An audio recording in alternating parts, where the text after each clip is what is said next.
అందరికీ షలోం. ఈరోజు యోసేపు గురించి మరికొన్ని విషయాలు మనం చూద్దాం.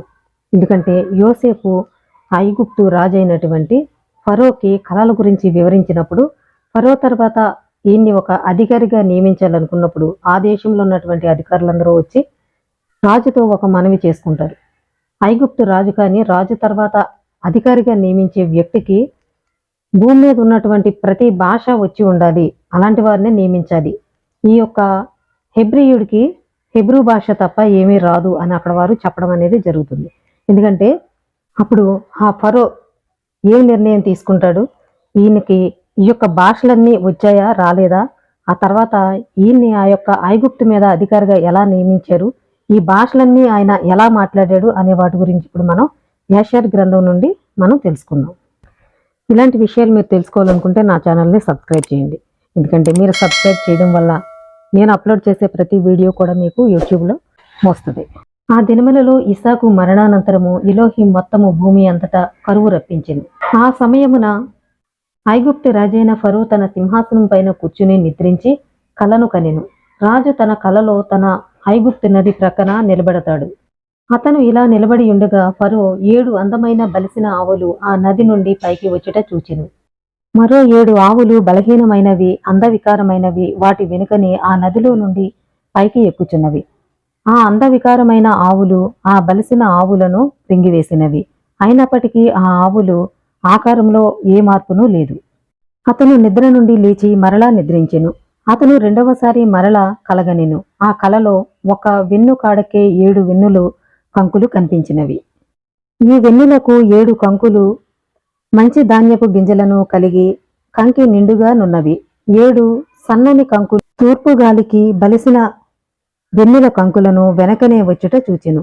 ఆ సన్నని పేల వెన్నులు ఆ 7 బలిసిన వెన్నులను మృంగివేసెను. ఫరో తన కల నుండి పూర్తిగా మేల్కొనెను. మరియు రాజు ఉదయమున ఆ కలలను గుర్తుంచుకొనెను. ఆ కలను బట్టి రాజు ప్రాణము విచారంలో పడెను. రాజు త్వరపడి ఐగుప్తులో నున్న మంత్రగాళ్లను శకునగాళ్లను పిలిపించెను. ఐగుప్తు దేశ జ్ఞానులు శకునగాండ్రును వచ్చి ఫరో ముందు నిలబడిరి. రాజు తన కల గురించి వారితో చెప్పెను. వారు రాజుకు ఏకకంఠముతో ఇట్లు చెప్పిరి. రాజు చిరకాలముండునుగాక, మీ కల భావం ఇదియే. 7 బలిసిన ఆవులు అనగా నీకు రాబోవు దినములలో 7 కుమార్తెలు పుడతారు. ఆ వెనుక వచ్చిన ఆవులు వాటిని మృంగివేయుటకు భావము. నీకు పుట్టబోవు 7 కుమార్తెలు రాజు బ్రతుకు దినములలో చనిపోవుదురు అనెను.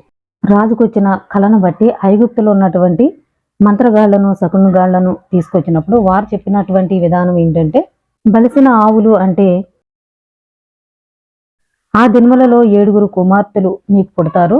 ఆ వెనక వచ్చు ఆవులు మృంగివేయడం అంటే ఆ 7 కుమార్తెలు కూడా రాజు బ్రతుకున్న సమయంలోనే వారు చనిపోతారు అని ఆ యొక్క కళకి వివరణ వారు చెప్పడం అనేది జరిగింది అని ఒక కళ గురించి వివరించి చెప్పారు. అయితే రెండవ కళ గురించి వారు ఏం చెప్తున్నారంటే, రెండవ కళనందు చూసిన బలసిన ధాన్యంపు కంకులు ఒకే వెన్ను కాడకు పుట్టినవి. దీని భావము ఐగుప్తు దేశంలో 7 పట్టణములను రాబో దినములలో నిర్మిస్తావు. తూర్పు గాలికి పుట్టిన ఆ 7 పేల వెన్నులు బలిసిన కంకులను తూర్పు గాలికి పుట్టిన ఆ 7 పేల వెన్నులు బలిసిన కంకులను మృంగివేయుటంలో భావమిదియే.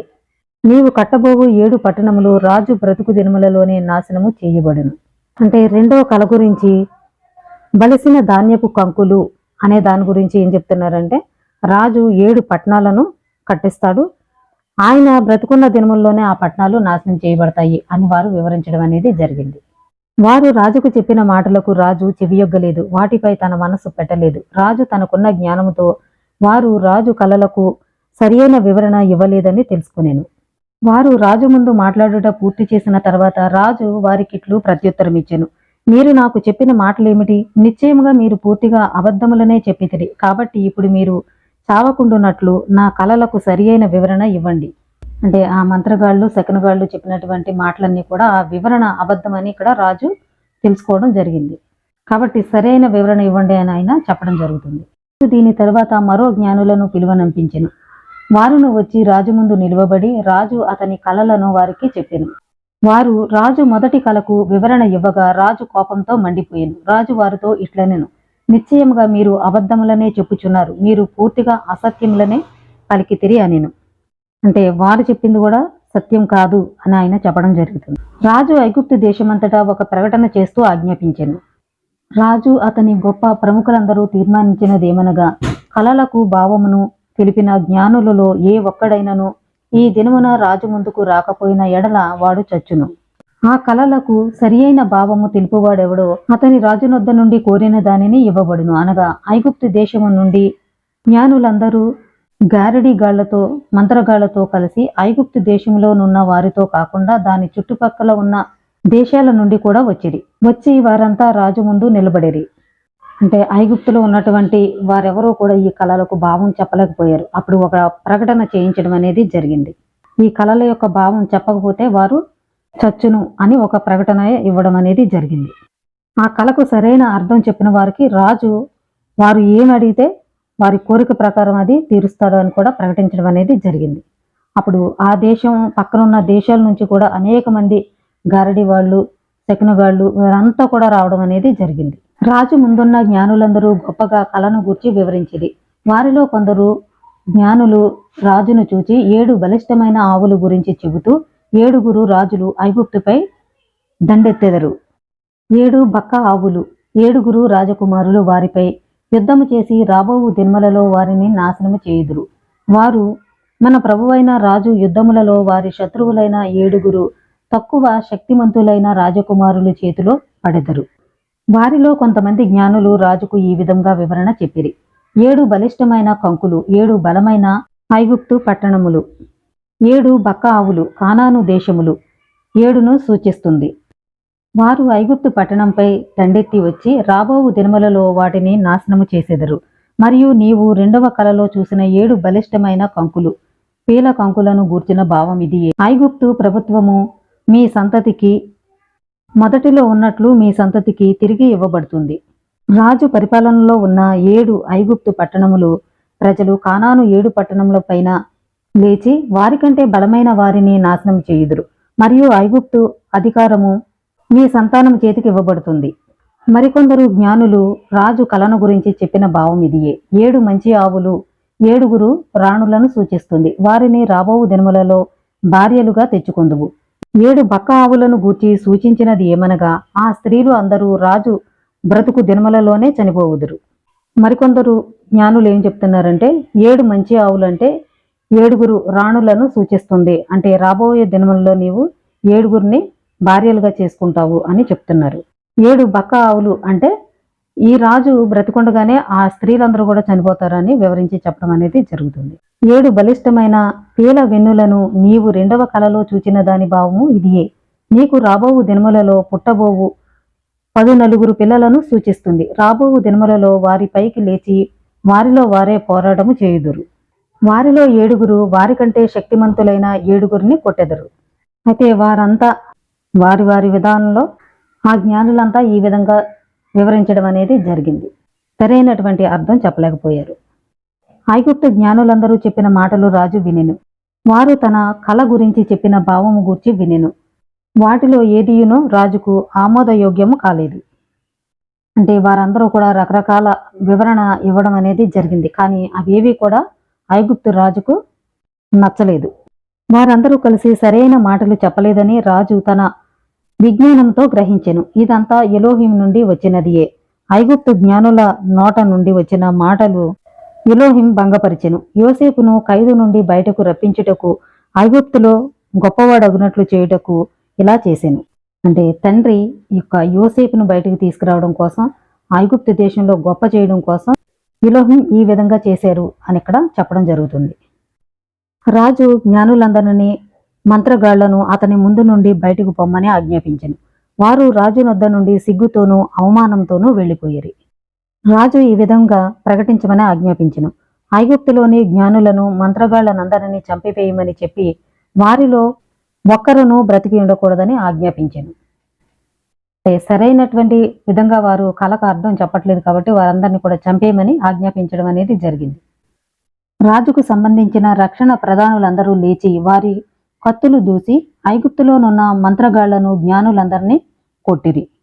అంటే ఐగుప్తులో ఉన్నటువంటి మంత్రగాళ్ళని ఈ యొక్క జ్ఞానులందరినీ కూడా చంపివేయడం జరిగింది. దీని తర్వాత మెరోదు అనబడే వంటల ప్రధాని రాజునొద్దకు వచ్చి వంగి నమస్కరించి రాజు ముందు కూర్చునెను. మనకి తెలుగు బైబిల్ ఆదికాండం 40వ అధ్యాయము 1వ వచనంలో, అటు పిమ్మట ఐగుప్తు రాజు యొక్క పానదాయకుడును భక్ష్యకారుడును అని ఉంది ఇక్కడ. అంటే భక్ష్యకారుడు అంటే వంటలవాడు. ఇతని పేరు అయితే తెలుగు బైబిల్లో లేదు. ఈ మన యాషర్ గ్రంథంలో అతని పేరు మెరోదు.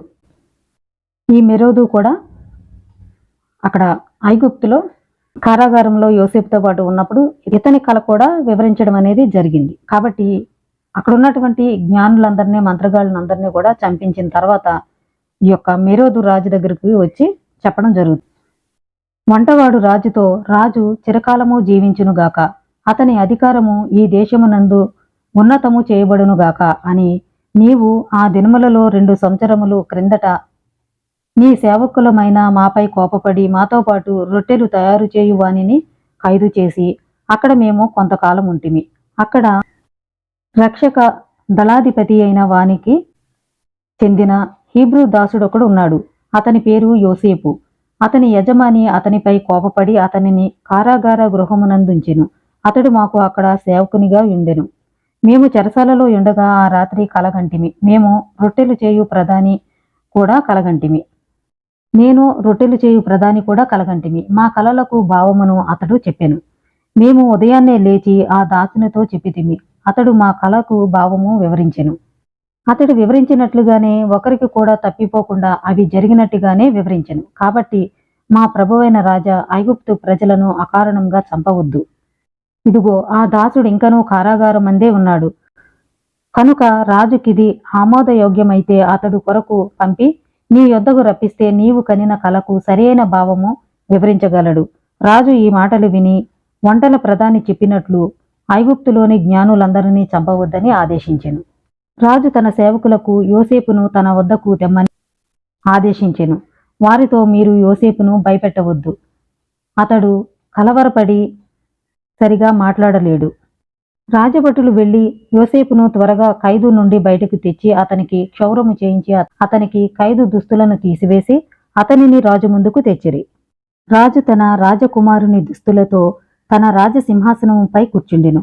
బంగారు అంగీ చుట్టూ కాంతులు వెదజల్లే సూర్యకాంతము, మరకతము, పద్మరాగ మణులను మరియు అన్ని అమూల్యమైన రత్నములను పైన ధరించి మెరిసే కన్నులతో సింహాసనాసీనుడయ్యెను. అతనిని చూసి యోసేపు గొప్ప ఆశ్చర్యపడెను. రాజు బంగారం వెండితో తయారు చేయబడిన దానిపై గోమేధికపు రాయి పెట్టబడిన 70 మెట్లు కలిగి ఉన్న సింహాసనముపై కూర్చుండెను.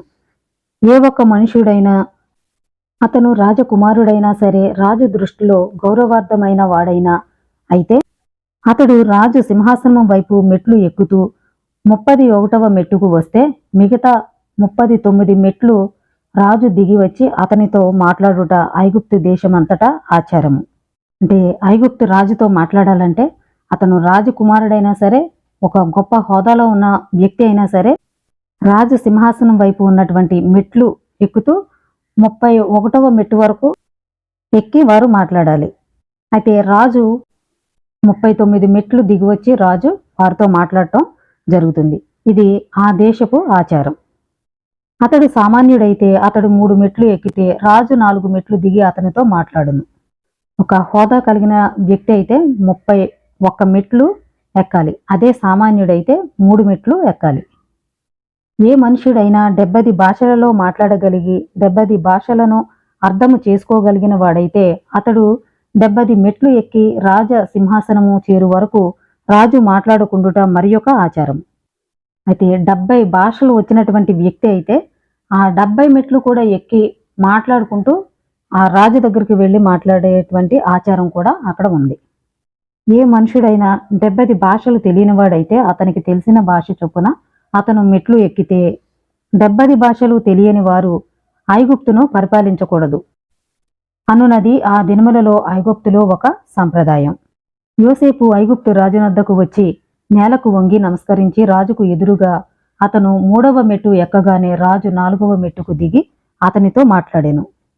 రాజు యోసేపుతో, నేను ఒక కలగంటిని, దానికి సరైన వివరణ ఎవరూ ఇవ్వలేదు. మరియు ఈ దినమున నేను ఐగుప్తులో ఉన్న మంత్రగాళ్లను, జ్ఞానులను నా యొద్దకు రప్పించి వారికి నా కలను గూర్చి చెప్పి తిని వాటిని గూర్చి సరైన వివరణ ఏ ఒక్కరూ ఇచ్చి ఉండలేదు. ఈ దినమున నీ గురించి విన్నాను. నీవు నీకు చెప్పిన ప్రతి కలకు సరైన భావము చెప్పగల ఒక జ్ఞానవంతుడివని నేను నీ గురించి విన్నాను. యోసేపు రాజుతో ఈ విధముగా సమాధానమిచ్చెను. ఫరో, నీ కలలను గూర్చి చెప్పుము. నిశ్చయముగా వాటికి సరైన భావమిచ్చుట ఎలోహిం పని. ఫరో యోసేపుకు తన కలలను గూర్చి వివరించెను. ఆవులను గూర్చియు పంట కంకులను గూర్చియు వివరించెను. తదుపరి రాజు మాట్లాడుకుండెను. యోసేపు రాజుతో, అవి 2 కలలుగా భావించవద్దు, ఇదంతా ఒకే కల. ఎలోహిం రాజు యొక్క దేశమునకు చేయవలసిన దానిని ముందుగానే నిర్ణయించి దానిని కలలో రాజుకు చూపించెను. ఇది నీ కలకు సరి అయిన వివరణ. 7 మంచి ఆవులు, 7 పంట కంకులు, 7 సంవత్సరములు, 7 బక్క ఆవులు, 7 పేల వెన్నులు కూడా 7 సంవత్సరములు, ఇదంతా ఒక కలయే అని యోసేపు చెప్పడం అనేది జరిగింది. అయితే ఇంకా ఈ కళ గురించి ఆయన వివరంగా చెప్పడం అనేది జరిగింది. అయితే ఈయన చెప్పినటువంటి వివరణ రాజుకు నచ్చడం కూడా జరిగింది. ఫరో తర్వాత ఈయన్ని ఒక అధికారిగా నిలబెట్టాలి అంటే ఆయనకి 70 భాషలు, భూమి మీద ఉన్నటువంటి అన్ని భాషలు కూడా వచ్చి ఉండాలి. కాబట్టి అన్ని భాషలు వచ్చి ఆ 70 మెట్లు ఎక్కగలగాలి. మరి ఎక్కగలగాలంటే యోసేపుకి తెలిసింది హీబ్రూ భాష ఒక్కటే. మరి ఆయన ఎలా ఎక్కాడు, ఎలా అధిపతి అయ్యాడు, ఎలా ఆ భాషలు నేర్చుకున్నాడు ఒక్క రాత్రిలోనే అనే విషయాల గురించి మళ్ళీ మనం తర్వాత వీడియోలో తెలుసుకుందాం. అందరూ కూడా ఇలాంటి విషయాలు తెలుసుకోవాలనుకుంటే నా ఛానల్ని సబ్స్క్రైబ్ చేయండి. అందరికీ షలోమ్.